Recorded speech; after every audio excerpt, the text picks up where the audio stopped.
Hi, my name is Dmitry, and you're watching my 5 rules for buying clothes online with no regrets. Thank you for watching this video. Let's get straight to it.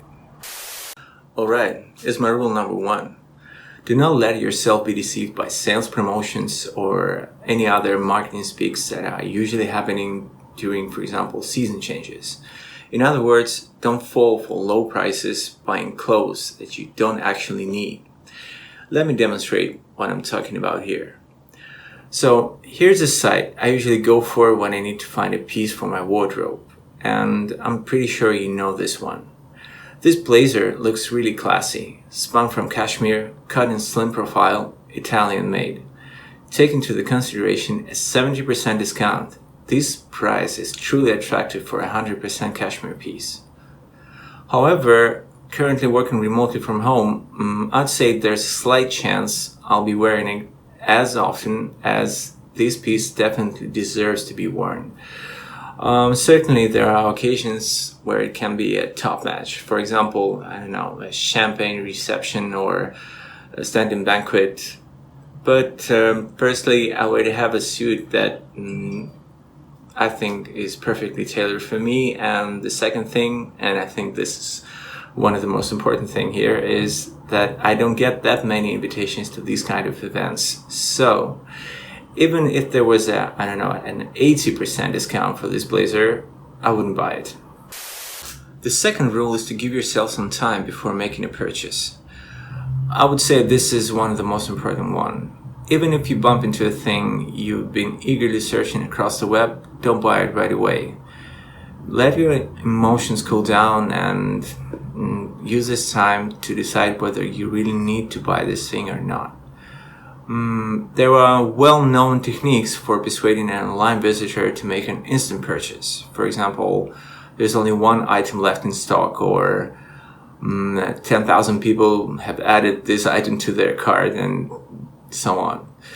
I usually just ignore them. Abstracting my mind from that, I try to answer a very simple question. If I had to give this thing away, would I buy it for the second time? If the answer is yes, then I make a purchase. Okay, rule number 3, a very simple one actually. Always read return policies carefully. What would I do that for? Well, if for some reason, intentionally or not, I ignored the previously described rules and found myself buying a piece that would not seamlessly hit it off with other things in my wardrobe, I would have a chance to return it. Even if it costs me an extra $5 or $10, I would prefer spending this money instead of wearing something that does not seem to be congruent with my other clothes. That's it. This brings us to the 4th rule. Make sure the item you want to buy perfectly matches up with other things in your wardrobe. How would you do that? Most of online stores offer a very handy feature, and it can be called differently depending on the site. It allows you to check how 2 or more things actually accord with each other. If you don't have that option, just use your browser.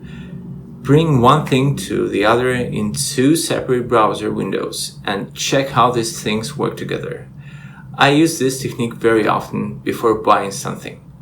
I have most of my wardrobe items saved as links, so I can easily check whether that remarkable polo shirt matches up with my summer trousers or shorts. This also works well with shoes. Sometimes I even take my notebook, enlarge the item to the max, and go to my check room and manually bring the sleeve of a shirt or a sweater to the enlarged picture and see if they cotton together. Yeah, it may sound weird to some of you, but that technique has already saved me lots of money and time, so I really encourage you to take this one on board. Finally, my rule number 5 is to check how much the item you want to buy currently costs on the second-hand market. This allows you not only to ponder how much money you can get when you decide to give this thing away, but also, if there's a possibility, find this thing in a perfect condition. I find it very useful from the prospect of wise disposal of funds, if it's ever applicable to buying clothes. Obviously, there's no point in this if you're looking for a sleeper t-shirt or underwear, because no one being in sound mind and memory would wear it after you. So these were the 5 things I'm meticulous about when it comes to buying clothes online. If you liked the video, please hit the corresponding button below. I would definitely appreciate that. If the video resonates with your ways of looking at things, or if it does not, please let me know about it in the comment section below. Also, I'm interested to know your thoughts on the subject, so let me know about them.